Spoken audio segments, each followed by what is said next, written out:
We all know how easy it is to be driving home in your car. One slight distraction, one misjudgment, and your life is changed.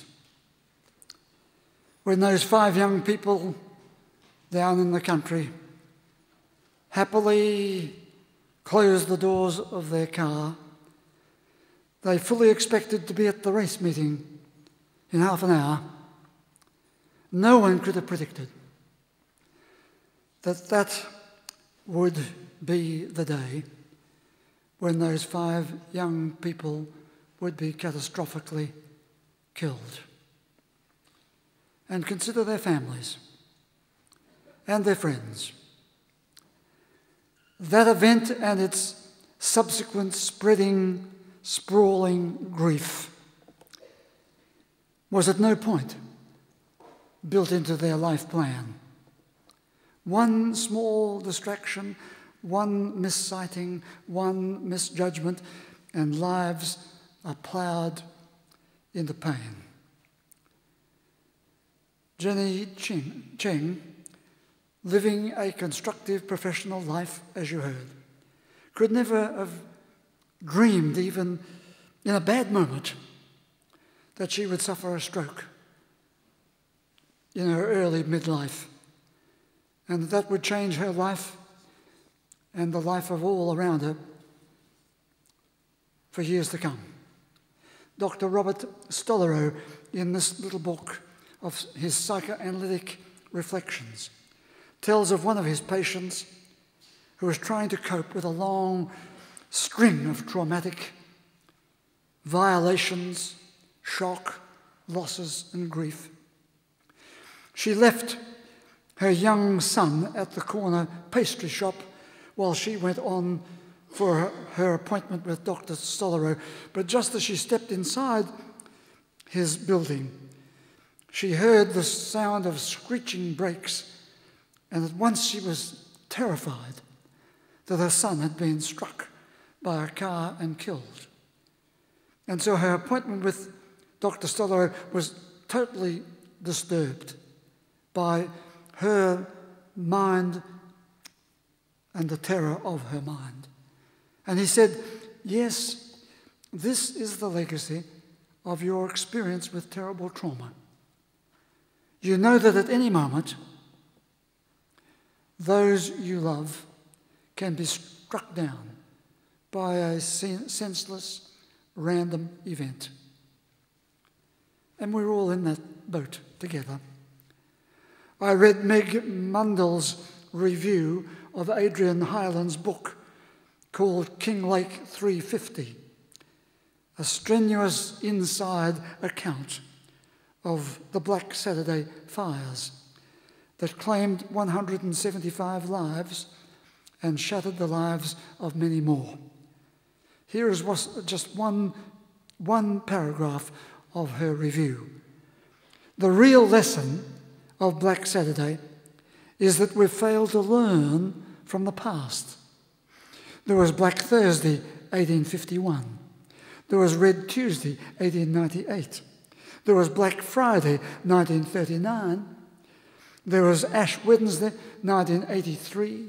There was the Canberra Storm in 2003. We have not learnt, wrote Adrian Hyland. These were not events that anybody could have predicted. Yet sometimes in the midst of the certain prospect of more happiness and more life, these events can suddenly happen and it changes everything. But equally along with that, along with these events, something good can happen. The wind can change, as indeed it did on Black Saturday. So in the horror of that terrible event, carved into the memories of so many, wrenched into some hearts forever, some sort of miracle occurs. The wind changed. No one could have predicted that. And yet, with that wind change, the whole event changed, and hundreds of homes and the lives of people were no longer in danger. So I turned over to the book of Job, and I found there that one verse that has an extraordinary power to penetrate the existential ache of every one of us through the ages, today, every day, into the future. Here it is. At one moment, the sky is overcast with the darkest clouds. Then the wind passes by and clears them away. And then a golden glow streams in, such is the unfathomable mystery and majesty of the life of life and our God, he says. So what do we make? What do we make of life when something totally unexpected, unpredicted occurs? It can happen, as Jenny Cheng said, it happened to her. It can happen to any one of us. It happens to millions of us. I have this little book here, edited by Smith magazine, and it is called Not Quite What I Was Planning. It presents numerous six-word memoirs by famous and obscure writers. Here are a few of the entries, just listen to them. The car accident changed my life. Made a mess, cleaned it up. Time to start again. Marked time till 55. Reborn thereafter. She walked barefoot in wet cement. 6 words each time. My life is a beautiful accident. So you see, a wandering imagination opens doors to paradise. And 2 more. One by a person called Rachel Pine. Outcast, picked last, surprised them all. Or by Christine Grush. I'm the fine print. Read carefully. Perhaps Jesus of Nazareth was using the 6-word aphorism in that parable of the weeds in the wheat. When the owner of the property was asked, "Will we tear out the weeds from amongst the wheat?" The owner replied, "Let both grow together till harvest time." So here in the parable, Jesus was advocating several important teachings. And we might just have a look at these teachings as we draw them from that parable given to us over 2,000 years ago. First, he advocated confronting the issues with appropriate courage. Now you're going to hear, as I go through these teachings, you're going to hear some C words occur, confronting the issue with appropriate courage. Some events can be so disturbing. Of course, they leave us floundering over the meaning and purpose of life, over all the efforts you put into something all these years. These events may fracture your sense of who you are and your experience of being a coherent, focused self. In those circumstances, what do you need? In times past, people would call upon their God to give them their place again in the world. In this parable that Jesus gave, he showed that the confrontation with the strenuous realities can open the door to courage and coping. Or it can be so frightening that people are overcome and remain in their doubt and uncertainty. We want to look for that confrontation that will lead us to courage. Life is not conflict-free, ever. Life is not all smooth sailing. Life doesn't exist without stress. The issue is, do we go into meltdown when these things occur? Or do we confront the realities and reach into the bowl of life to find that courage? That was number 1. Number 2, he then recommended constructive solutions. When something bad happens, there are plenty of solutions, always. There's the angry, outraged solution. There is the panic, chaotic solution. There is the succumbing to depression and helplessness solution. There is the path of least resistance solution.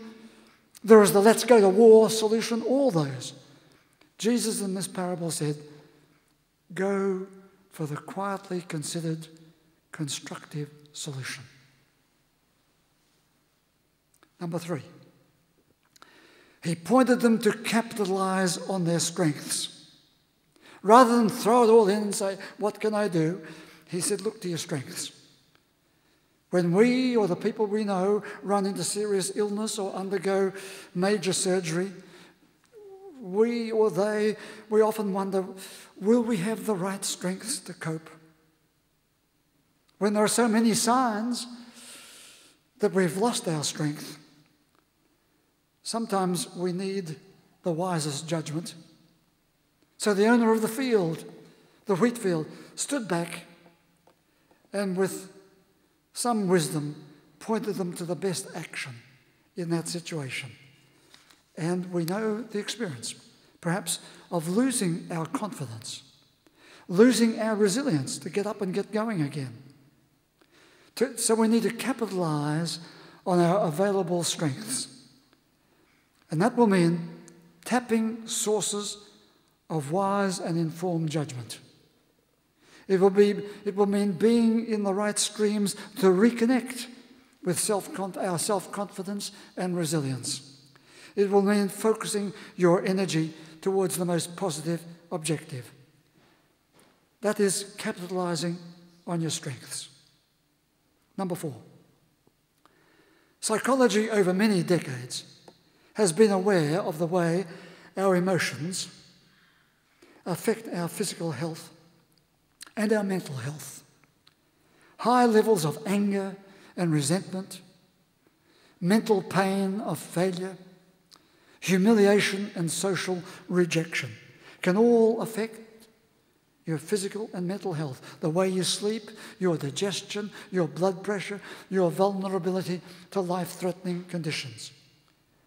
Notice that those emotions are the negative emotions. And psychology has done society a great service in alerting us to the risks and the dangers of our negative emotions and the focus on the pathology and the negative outcomes. Up to a point, that has been a major contribution to the whole of our society. But only in recent times we've become aware of the positive emotions and how those positive emotions can give a significant lift to our physical health and to our mental health. We've known it all along, really, but we haven't stopped to really register how important that is, how important those positive emotions are for our coping with the stresses of our life and for the more expansive enjoyment of life. Notice how, in everyday experience, we are more concerned about the bad things happening to us, the unexpected things outside our life plan, if indeed we have a life plan. People used to talk about things being somehow God's will. And a statement made like that might make you think that's what religious people talk about. It's nonsense, really, when you come to examine it, because it begs the question, where is God anyway? The question Job was facing. And if God is anywhere, how do we know his will? The other side of the coin is where good things happen. They were not in our life plan either, but they happened. We tend to brush over them to be more desperately focused on the bad things which have happened. So back to the parable. Jesus says, let both grow together till harvest time.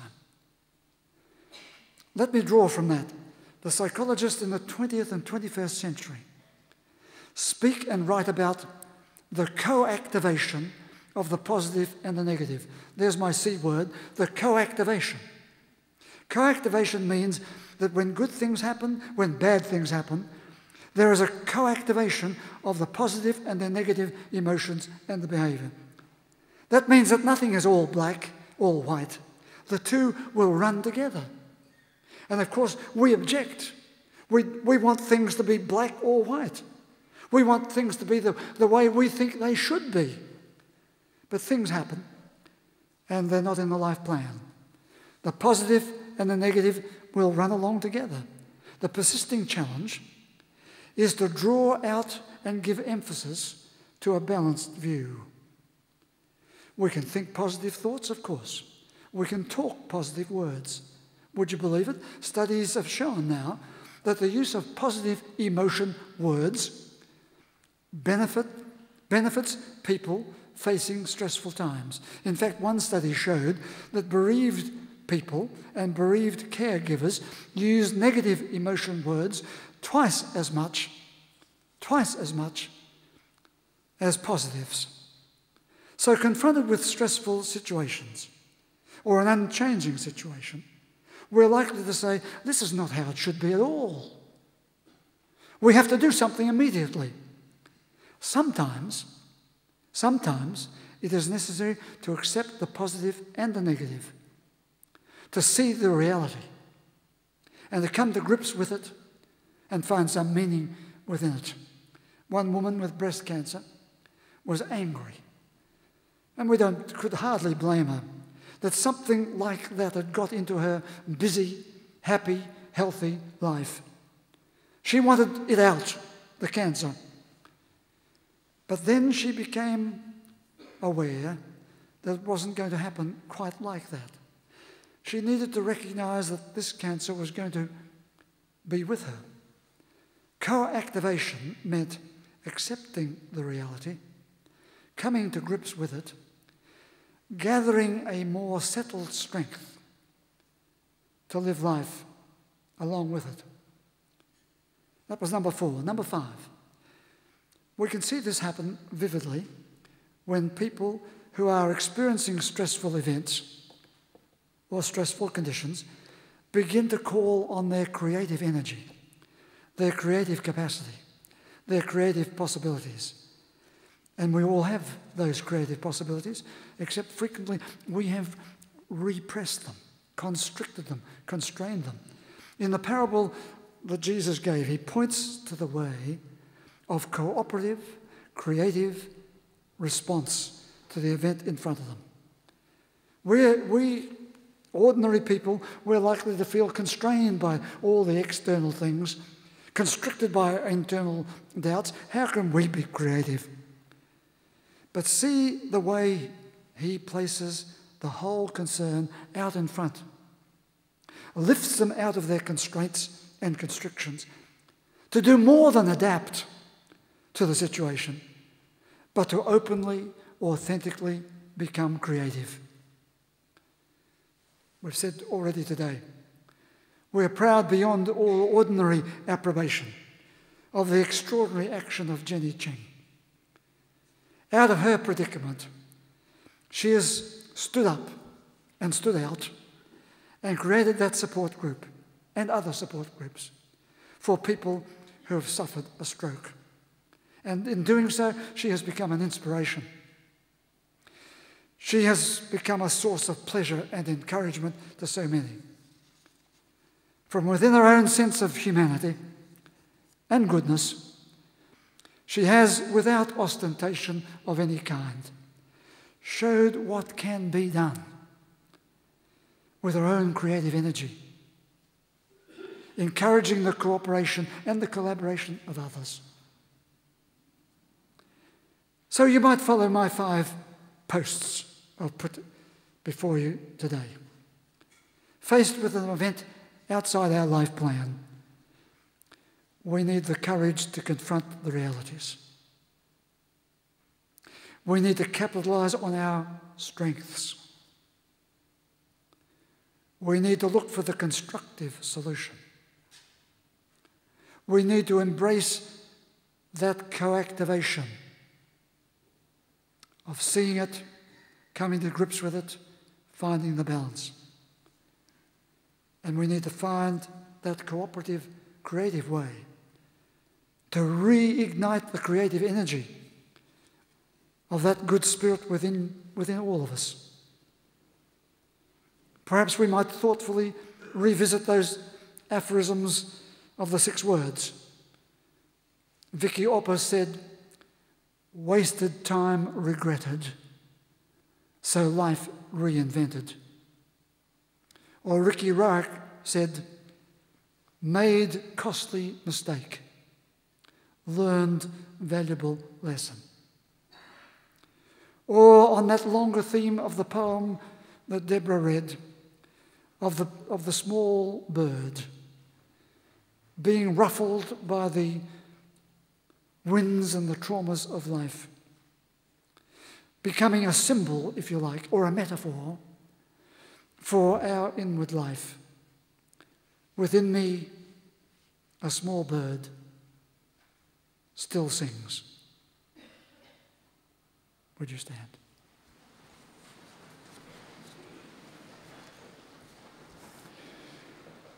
And would you say with me that ancient prayer, Our Father? Our Father, who art in heaven, hallowed be thy name. Thy kingdom come, thy will be done in earth as it is in heaven.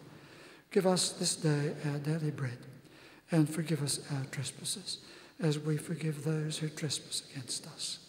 And lead us not into temptation, but deliver us from evil. For thine is the kingdom, the power and the glory, forever and ever. Amen. And the blessing. Take with you the blessing. May the God you see in all the colours of creation arouse in you a sense of awe and wonder. May the God who is a sacred presence be real to you.